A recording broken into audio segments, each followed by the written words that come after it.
This man has an incredible story to tell. This is forgery. 1979, Tehran. 6 Americans are trapped in the city.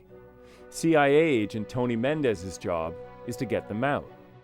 And his idea is one for the ages: to masquerade as a Canadian film crew scouting locations for a sci-fi movie called Argo. This is the poster for the Argo movie. We took out full-page ads in Variety and Hollywood Reporter.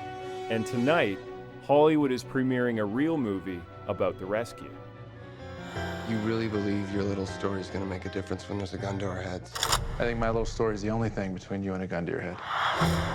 So Ben Affleck's playing you in the movie. If he misses a line, they do it again. If you missed a line, you maybe got a bullet in your head. Well, it's nothing like high stakes. In an operation, you have one shot. In the fake movie crew, Mendez was the production manager. And for the cover to work, he had to become a real one. He opened a production company in Los Angeles. He had business cards made. Mendez played his part so well that you could say at the time, he might have been the best actor in the world. And in a way, you should have won an Academy Award for the role you played in this. Yeah, that'd be a good idea. We could have an Academy Awards for spies. From Mendez, that's what passes as sarcasm. He'll tell you a real spy is the one you don't even notice.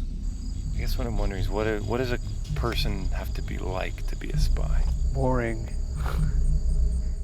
What we always say, you have to do this work, you have to be a romantic because no one knows what you have done. And you come home from work that night and your wife says, how was work today, honey? And the answer would be not very interesting, nothing to think about, talk about. Mendez lived like that for years.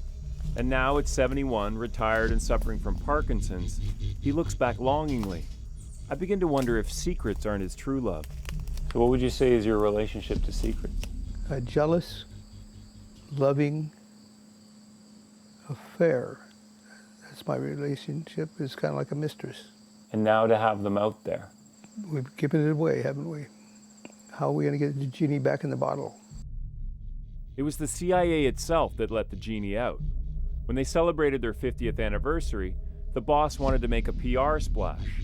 Mendez was ordered to go public with the story of the Canadian caper. I said, why are we going to give away our best secret? But anyway, they twisted my arm. These people die. Revealing the secrets of the mission shook Mendez's world. He went along with it, but for him it broke the code.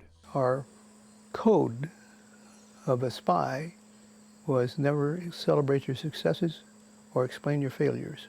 Argo, science fantasy adventure. Moonscape, Mars, desert. They need an exotic location to shoot. You need a producer. Even today, as the character he played back in 1979 is about to be made famous by Ben Affleck, Mendez sticks to his cover. Big deal. He doesn't want to talk about the real Kevin, the one he played during the operation. What kind of guy was Kevin? He's a nice guy, kind of a doer. You talk about him as if he wasn't you. He's not me, he is Kevin.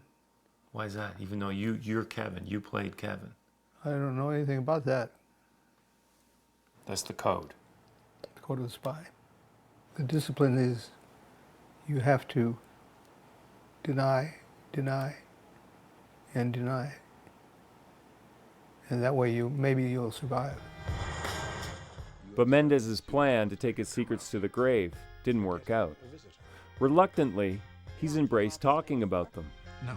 I was surprised, though, when he said he was going so far as to walk the red carpet, until I realized he's more or less going as a spy. Well, what you want to be is deadly boring. And if you can pull that off, nobody will even notice you. And that's when I started to wonder if old habits die hard.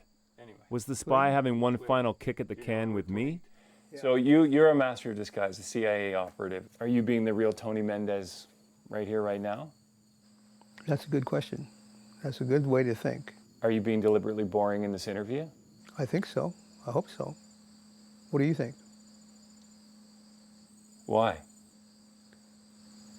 It's what I do. Nick Purdon, CBC News, Knoxville, Maryland.